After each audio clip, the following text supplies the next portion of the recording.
So I just, when I started the Training Source, most people here know my story. But I worked at IBM for 10 years and thought I was going to get my gold watch and retire and live happily ever after.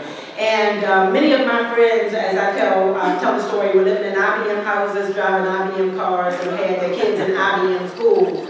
But on March 15, 1993, IBM laid off 100,000 people across the nation. Wow.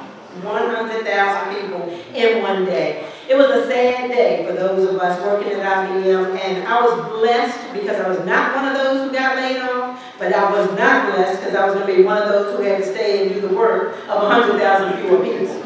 So it wasn't happy for anybody. But what I started to do was help people losing their jobs, and too many of them looked like us.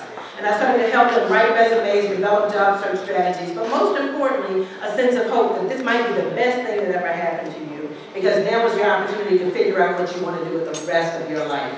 And that was the beginning of the Training Source. And it's not quite the beginning, because my husband, Michael, raised his hand, thought I lost my mind and said, shut that down and go to work.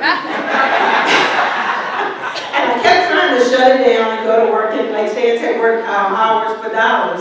But sometimes when you have an itch, you just have to scratch it. And it just wouldn't go away. And I said, I think that God's telling me this is what He wants me to do. I think He's telling me to do what Stan says, principle number 1, step out on faith. Yeah.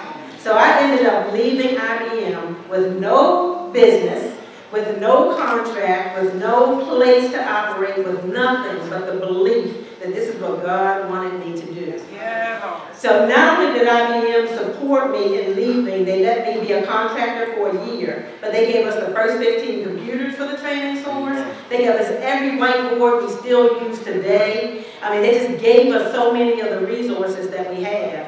And when you have the right vision, as Stan just said, God will give you the provision. And that's exactly what He has done for us for 22 years.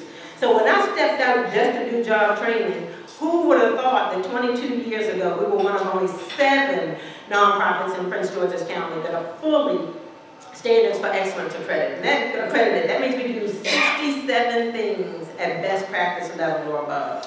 When we started the Training Source to do job training for adults, who would know that we would start doing youth leadership programs, that we would start working with people with developmental disabilities, that we would give away professional clothing for job seekers, that we would expand our job training programs from office to hospitality to healthcare. And this year we're talking about things like green jobs, stormwater management. So with vision and with belief and with faith, all things are possible.